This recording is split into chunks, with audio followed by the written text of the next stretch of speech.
Thank you all for joining us today. We're really hoping today just to share how in the last 2 years, our all-volunteer team has really attempted to connect scientists who study type 1 diabetes, facilitate collaboration and communication in this discipline globally, and encourage the best and brightest young scientists to enter the field. So here we are. This is the Sugar Science. We're attempting to change the way T1D or type 1 diabetes science communicates. And so what's the real issue? In 2013, our daughter was diagnosed with type 1 diabetes, and after many discussions with scientists in the field, it became kind of apparent that the field is a little bit siloed, and not to anyone's, fault, really, just because it's a very heterogeneous disease, and it's studied by many different disciplines, and some of those don't really overlap naturally. So another big problem is 100 years after its discovery, insulin is still the primary treatment for type 1 diabetes. And it's really an imperfect solution, as anyone who suffers with this disease will tell you, that it's really 365 days a year, 24/7, monitoring your blood sugar and correcting it as necessary. And it takes a lot of mental and physical stamina to do this. Impacts both the patient and their families, and it's a large socioeconomic cost to society. So we thought about, after, talking to the scientists, thinking about how could we help in this arena? How could we help on silo research? And because that is the biggest problem, and the siloed research leads to a lack of intersection between interdisciplinary ideas, and then, of course, yields fewer creative approaches to a cure. So our purpose in creating a digital platform is to create a nexus, a place where scientists could gather and communicate, from across the globe more robustly. And ultimately, right, that connection might lead to more collaborations and, potentially a cure for type 1 diabetes. So just sort of like going through who we are, we're a digital platform promoting scientific discussion as it pertains to type 1 diabetes. And really what we do, our focus is to encourage scientists to really speak broadly and specifically about their work in type 1 diabetes. We want to encourage trainees to further explore this approach and T1D research at large. We really want to motivate interdisciplinary scientists, or scientists who are outside the T1D field, to think about issues in T1D research from their own perspective, and pique the interest of T1D industry scientists who have something to bring to bear. Finally, we really want to spark global collaborations among scientists to accelerate the work.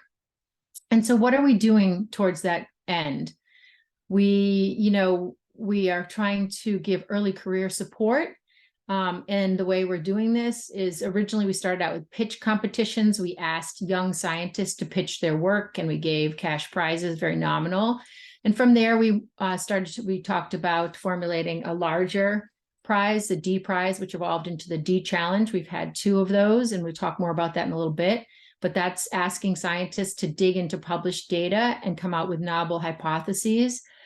We feature Paper of the Week, so we try to give a shout out and promote work by EC or early career scientists.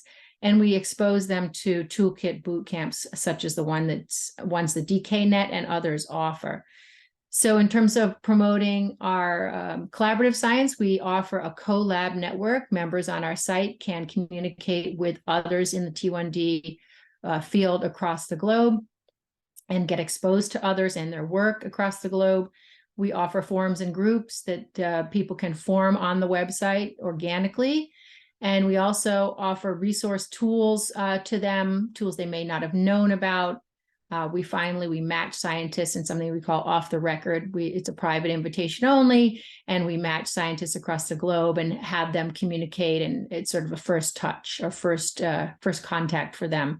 And that has been proved to be really interesting as well. In terms of tackling challenges, again, we have Off the Record, which communicates with, connects scientists, makes them young scientists with more seasoned scientists, as well as those who have the similar interests. We have Ask the Expert, which we interview. We do 2 a week and post them on our YouTube channel, as well as on our podcast. for people to listen to scientists and have a chance to have a conversation with them.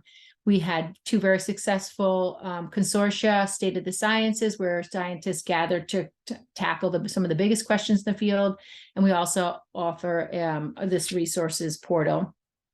Again, sort of touching back on that.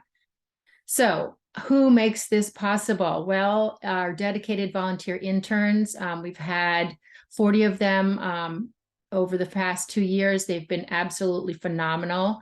Again, let's tap on that. They're volunteering their time, and they do so many different things. They help with digital media, with tech, with writing, with the, contacting, reaching out to people, setting up the D challenge. It's just amazing. And I would say most of them have close contact to type 1 diabetes. Many of them have type 1 diabetes. So it's just been a phenomenal group. I'm so grateful to these young, people for diving in here and really making the not the D challenge, but the sugar science really what it is. And so with that, I'd like to ask 2 of my interns who are here with me to kind of give a quick little bio about what it is, their background and their where they are right now in their careers. Great. Well, I'm Tiffany. I was introduced a little bit earlier. So I'm at Vanderbilt University. I'm a PhD candidate, and I fall into this T1D realm by being a researcher in the Powers and Versova research group, where I study the pancreatic islet microenvironment and how changes in that microenvironment can affect the islet's ability to secrete hormones and control blood glucose. I'm really interested in science advocacy, as my position here as an intern with the sugar science helps me pursue. And I'm really interested in going into science policy and advocacy and life sciences consulting after my PhD. And I'll turn it over to Neha to introduce herself. Hi, everyone. I am Neha. I am an alumni of Johns Hopkins. I completed a bachelor's in science in molecular and cellular biology. Currently, I'm in a gap year and doing interviews for MD PhD programs. I became involved in type 1 diabetes research when a very close friend of mine was diagnosed. And I joined the sugar science during the peak of the pandemic, and I became more thoroughly involved in the type 1 diabetes research community through it. And coming from a small type 1 diabetes lab at Hopkins, I really valued how Dr. Wesley created this platform that gave voices to everyone in the conversation, no matter how small or large. So that's a little about me. We also have some other interns that play big roles at the sugar science who are not able to be here. James is an undergraduate at University of Iowa and is in charge of our Sugar Source newsletter. And also Alex is doing his master's at Virginia Tech, and he's in charge of sourcing and writing about the sugar science relevant industry topics for the Sugar Source newsletter. So now I'll turn it back to Dr. Wesley to talk more about some of her major achievements. Okay, so we'll dig into the major achievements just a second, but who are we? Let's talk about who are we reaching? Actually, who do we reach? We have this digital platform. Academics that we have the potential to reach number 280,000 to 1.7 million in the global T1D market alone. So that's sort of like the initial ecosystem that we would like to eventually reach. Right now, our audience is 35,000, but at 2 years, I think that's fairly respectable. We also would like to continue our reach to medical students, clinical fellows in endocrinology. They're shorter in time, but they really do report back to us that they like the platform. They love that they can kind of like listen to some of the podcasts, read the wovens, and getting updates on the research in type 1 as it's happening. And finally, trainees we want to reach and continue to support so that we can showcase their work, help them identify labs of interest for future career opportunities, and also, showcase them to PIs who are looking for, great trainees or someone to, bring something unique into their ecosystem. Okay, so some of the things we've done, we have Ask the Expert. You can go to our website and you can watch any of these interviews at your leisure. You can listen to them. If you decide to register for one, you have an opportunity to talk directly to the scientists, which is has been really fun, entertaining, and informative. State of the Science, as I touched on earlier, we've done 2 of these. This is the first one in 2021. You can see this is there's really quite a who's who of some of the key opinion leaders that are in type 1 diabetes right now, but also some of the new and rising stars are there as well. And I think that kind of, cross-pollination and creating the conversation between the 2 generations is very important. As we know, the key opinion leaders have a long view of the field and what's been done in it. But the trainees and the younger scientists, their hands are still wet. They're in the laboratory and they are very involved in some of the new seq scope and techniques. And so continual conversations between these 2 groups is very important.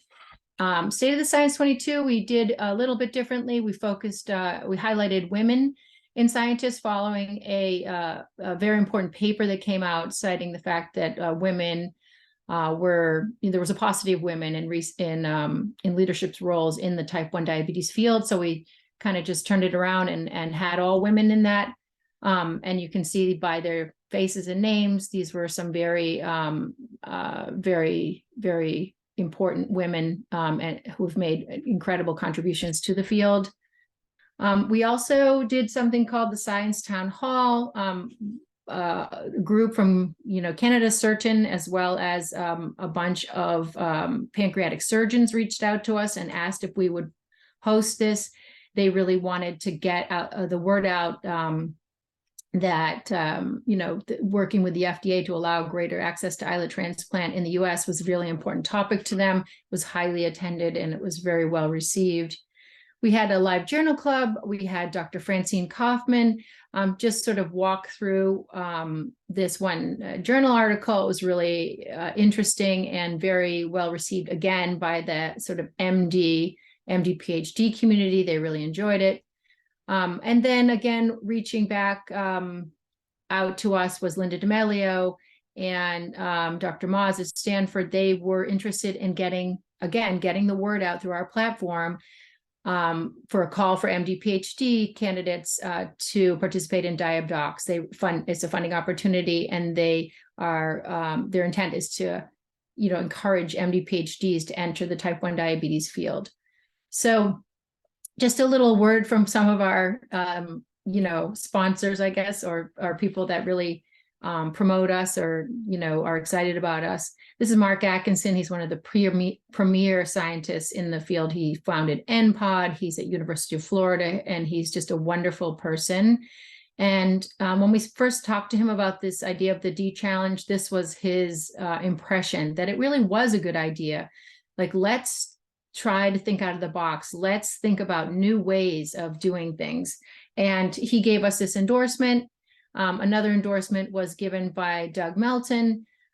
He was at Harvard, a Stem Cell Institute, very involved in the formulation and formation of islet implantation. He's, now he's at Vertex overseeing that, bringing the islet transplant to fruition, and hopefully that will happen soon. But he's he also was very bullish on this idea of the D challenge.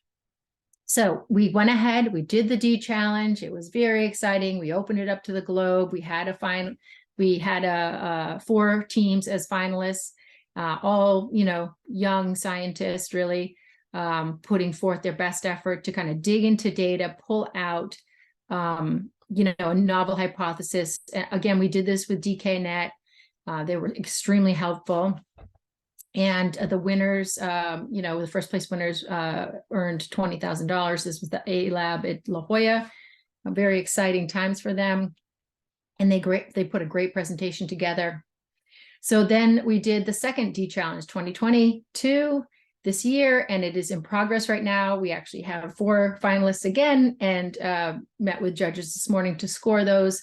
And that's going really well, and we should find out next week who the winner is. One thing that's quite interesting is, I'll skip a little bit ahead. The D Challenge 2021 did yield an innovative new paper, so it wasn't sort of just a one and done. Neil McKenna, who was actually part of the Signaling Pathways project. He did a dive into data as part of this D-Challenge effort and pulled out a fantastic paper.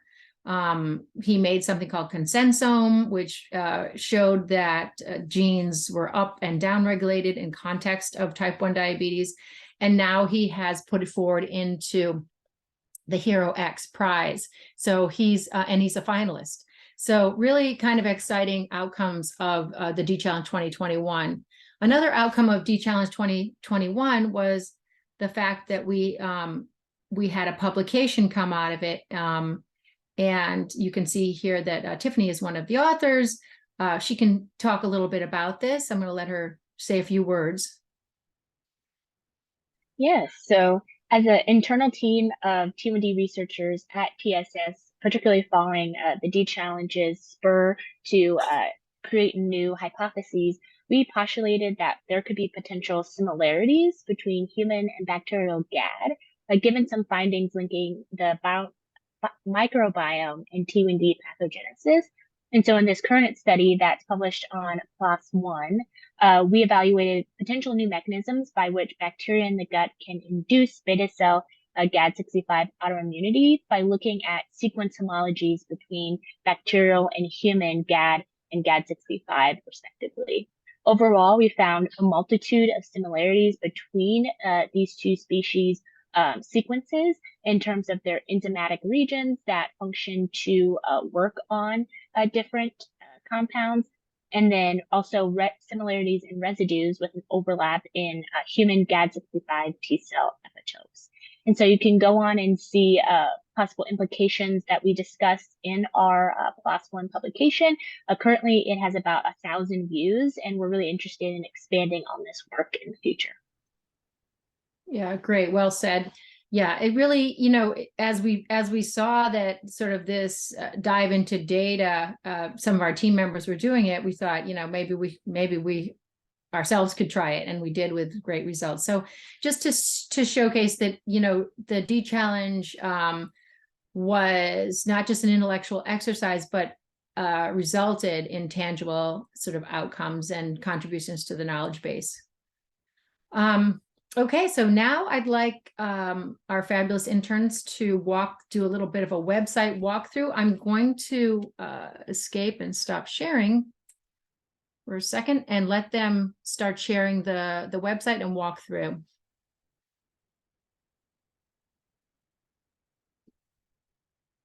Thanks for your patience. Okay, hi everyone. So I have the website up right now. Can everyone see it? Yes, great. Okay. Okay, so right now I'm on we've landed on our homepage, and this is what you first see. I'm logged in. If you're not logged in, you'll still see most of this. You won't see the functionality here, but you can easily sign up as a member and have all of this functionality. We have a slider with upcoming events here and any new announcements. Right now, this is talking about the D-Challenge that's ongoing, a little about us and ways to interact with the website, question of the week, which takes you, if you click here, it takes you to a survey. And then our upcoming Ask the Experts, which I'll talk about more later as well. And then this is also just like a thank you to our State of the Science, all the scientists that participated earlier this year. So now as I scroll down, we have opportunities to interact with the website and interact with other type 1 diabetes focused scientists. Additionally, when you are a member, you have the ability to search for scientists that you might be interested in looking into. For example, if I use this magnifying glass in the upper right-hand corner to search for any scientist who has previously been a contributor to our site, for example, Carmela Evans Molina. She was a part of our State of the Science earlier this year, and she's also she's done an Ask the Expert with us. So if I go, I can open this to take us to the Ask the Expert page. Another way to get to the same page is go to the Communicate tab and click Ask the Expert, and it takes you to the same page. And here on this page, at the very top is our upcoming Ask the Experts. This is a way to easily look for what's upcoming and an easy way to also register. If I were to open one of these, it would take you to a Zoom link where you can register, and you'll be notified when the meeting is actually taking place. We also promote these on our socials. If you need a reminder, we'll do it on the day of and the day before. So that's one way to stay up to date with us and learn about new science in the field, or learn about scientists in the field. We also have, as you scroll down further, our recent releases, which will link you to our YouTube videos and recordings of all our Ask the Experts. If I were to open one here, you would get to the YouTube page, and we have a recording of the entire Ask the Expert. You'll hear not only the talk, but the dialogue with all the other participants that attended. And personally, this is one of my favorite parts of what the Sugar Science offers. I feel like as a young scientist in the field, I learn a lot through this, and this is targeted to a scientific audience. So it really gives you a lot of information in a short time about different scientists in the field. Now, going back to the Ask the Expert page, after you get past recent releases, we also have a category for new talent in type 1 diabetes research. These are trainees in the field, and they also have the same recording. And then finally, as you scroll to the very bottom, you'll see a list, which Dr. Wesley had shown this earlier in the presentation, but this is just all the talks that we've had over the span of our creation. So it's over 300 talks, so there's a lot to go through.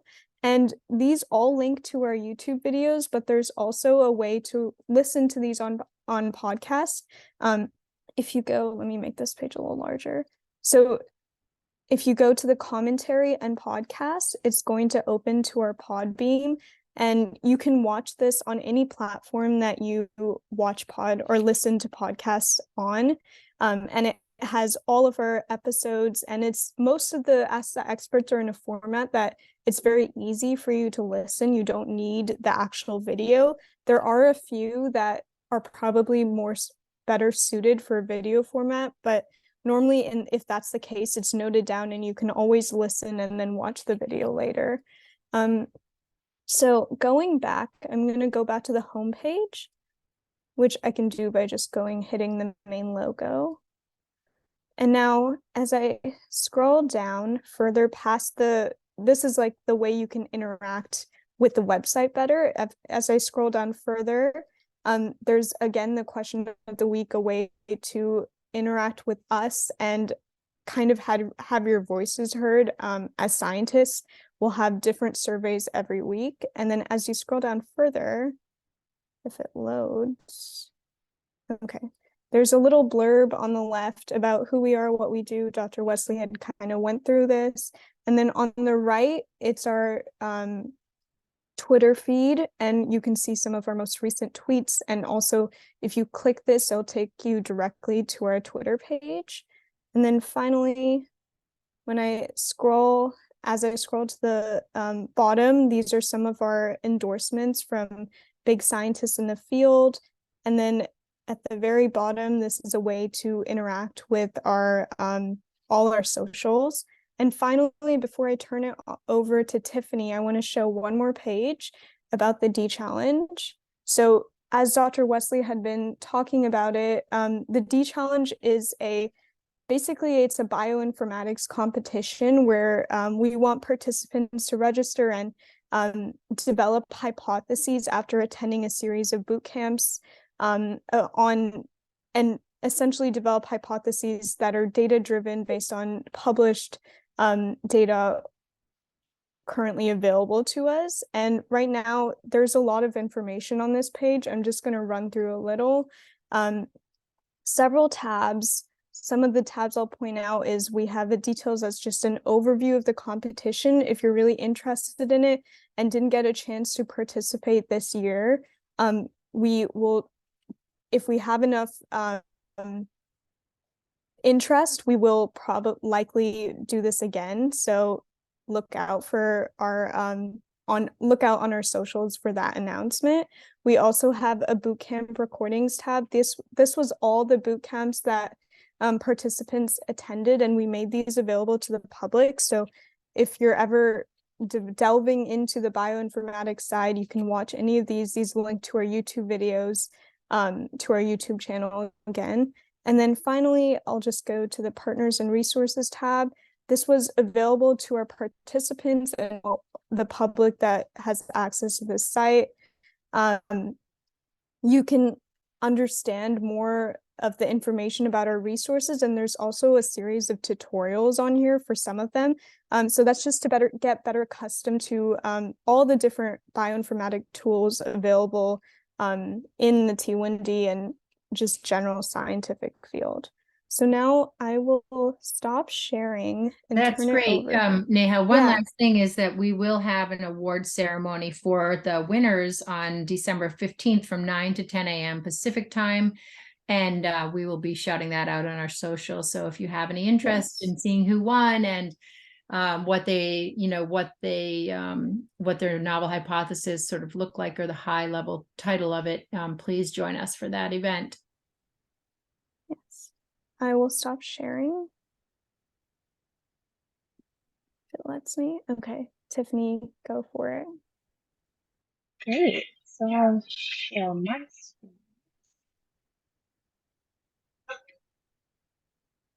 Okay, great. And so Neha did a great run through of the website. And so I'm going to delve into a few specific things further into the website.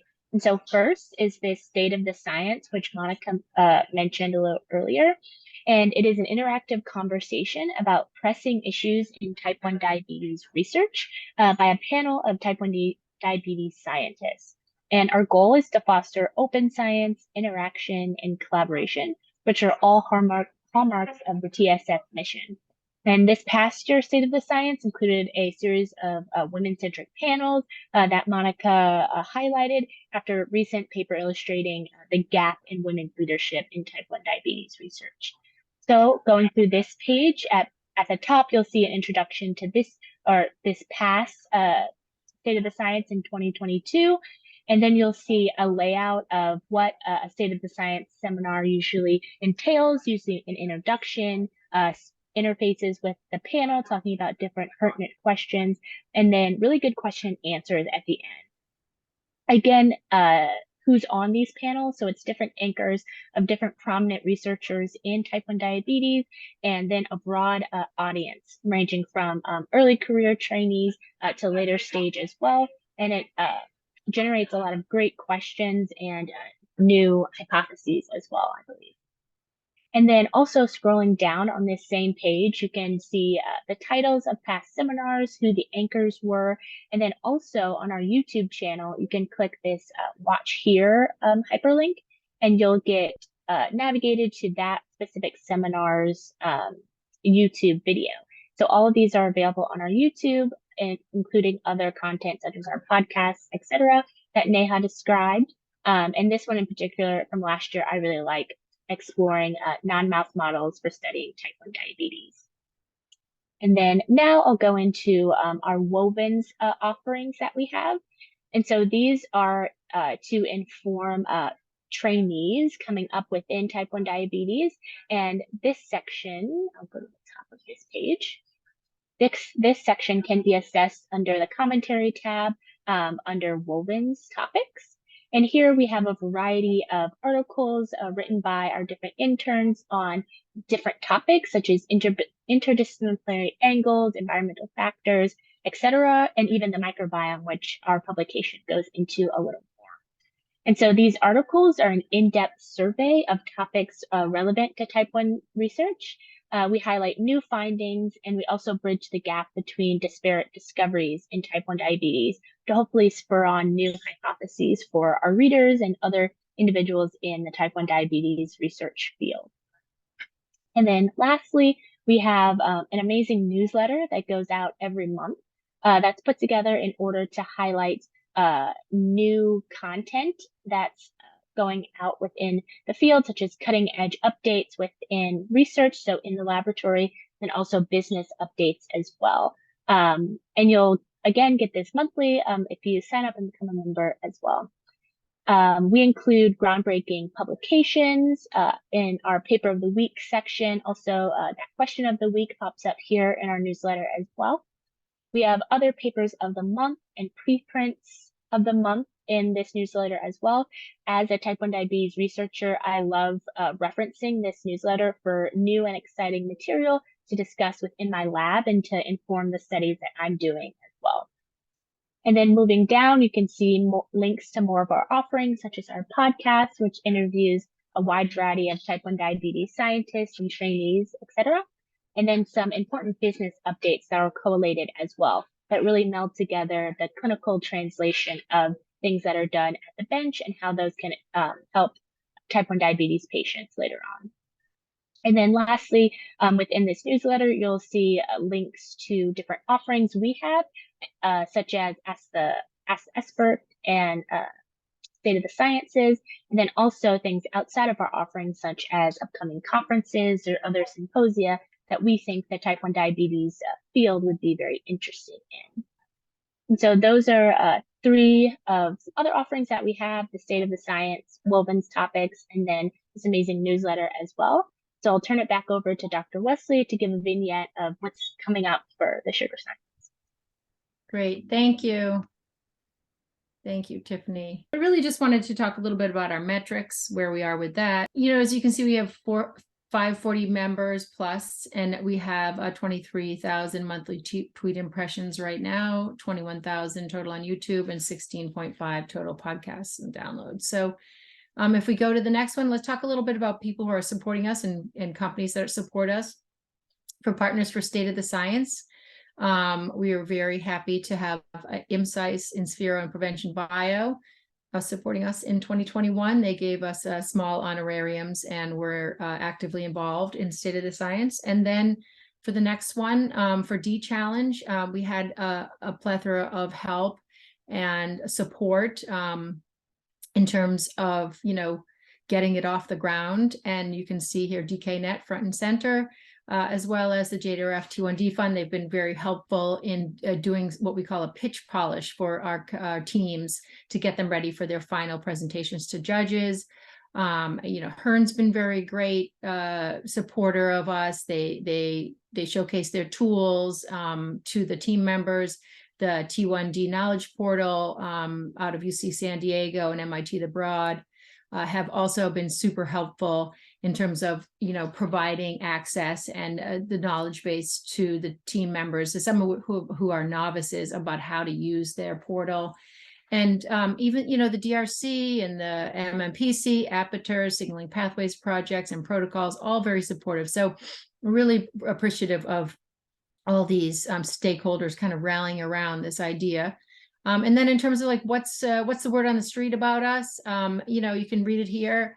Our community feedback, people, you know, I was recently at a Riggs Levine meeting and we had a lot of complimentary feedback.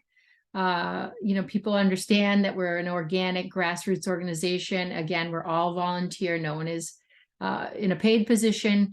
But so I think they've been very supportive and we really appreciate it. The next slide is really asking what's next. So what's next for us is right now we are facilitating the build of a bespoke T1D TCR BCR data repository. We have the first deposit. This is a combined effort that we facilitated between the Antibody Society's Air Data Commons, which is a big data repository put in place by a group out of Simon Fraser University in Canada, where they wanted to have a community build of a data repository, and they did that. And they have standards and the data is harmonized. And so it's a really great place to start this kind of a repo. We reached out to several very well-known and important TCR BCR scientists they were excited about it. And so we have about 10 groups ready to deposit. And we're already just depositing the second set of data. So once that's underway and set up, we plan to run some well-funded competitions to mine these data, and really invite the larger global community in to look at these data and develop novel hypotheses. And then finally, we hope to continue to showcasing our global scientists' works as it pertains to type 1 diabetes through our continued digital interviews, our presentations, our global and interdisciplinary consortiums, and that's kind of our bread and butter. That's what we do. And I guess lastly, I'll ask, Neha to give a little shout out. Yeah, so lastly, just to wrap things up before we take questions, if you want to support our mission, please feel free to donate through Amazon Smile, where you can just pick us as a charity on Amazon Smile, and as you do your normal holiday shopping, it will donate a portion of that money to us. And then you can also, if you don't use Amazon Smile, you can make direct donations on our website. If you scroll to the very bottom where I showed the socials, there's also a place to just say that, a hyperlink that says donate, and it'll take you to this page, which Dr. Wesley has screenshotted. You can also use this hyperlink that will take you directly to that page. So yeah, we all this money, these donations will be used to support our all-volunteer organization, fund our D-challenges, run the website, and provide honorariums to interns through this funding. So we hope that if you're able, you can come support us. Thank you. And I'll turn it back over to Dr. Wesley.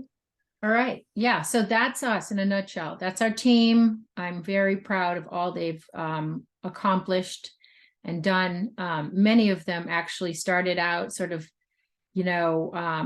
basically as undergraduates, progressing through, and now are in graduate school, medical school, MD, PhD programs, working in clinical research. I mean, they've just been an amazing group of individuals, and I'm so very lucky to have sort of like walked alongside them as they journey to their next steps.